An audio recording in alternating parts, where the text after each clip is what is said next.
2 Chronicles chapter 33. Manasseh was 12 years old when he became king, and he reigned 55 years in Jerusalem. But he did evil in the sight of the Lord, according to the abominations of the nations whom the Lord had cast out before the children of Israel. For he rebuilt the high places which Hezekiah his father had broken down.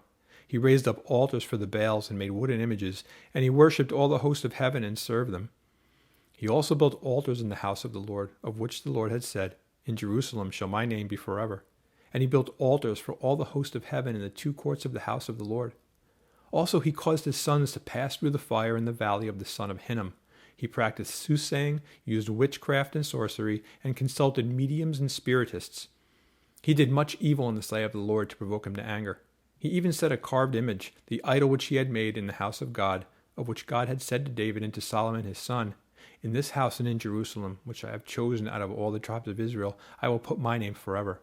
And I will not again remove the foot of Israel from the land which I have appointed for your fathers, only if they are careful to do all that I have commanded them, according to the whole law and the statutes and the ordinances by the hand of Moses."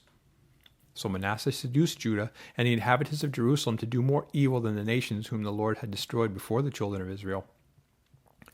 And the Lord spoke to Manasseh and his people, but they would not listen.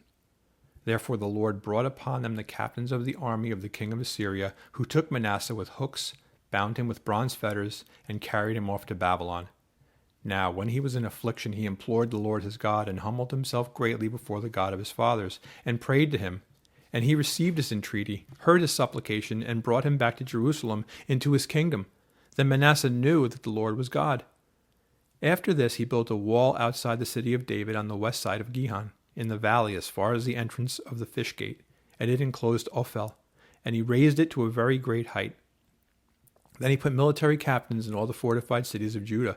He took away the foreign gods and the idol from the house of the Lord, and all the altars that he had built in the mount of the house of the Lord and in Jerusalem, and he cast them out of the city. He also repaired the altar of the Lord, sacrificed peace offerings and thank offerings on it, and commanded Judah to serve the Lord God of Israel. Nevertheless, the people still sacrificed on the high places, but only to the Lord their God.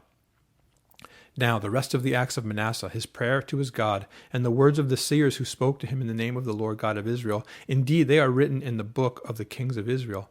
Also his prayer and how God received his entreaty, and all his sin and trespass, and the sites where he built high places, and set up wooden images and carved images before he was humbled.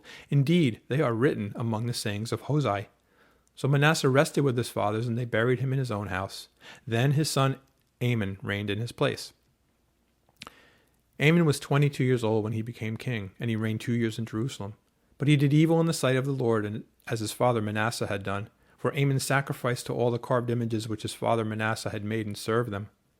And he did not humble himself before the Lord as his father Manasseh had humbled himself, but Amon trespassed more and more.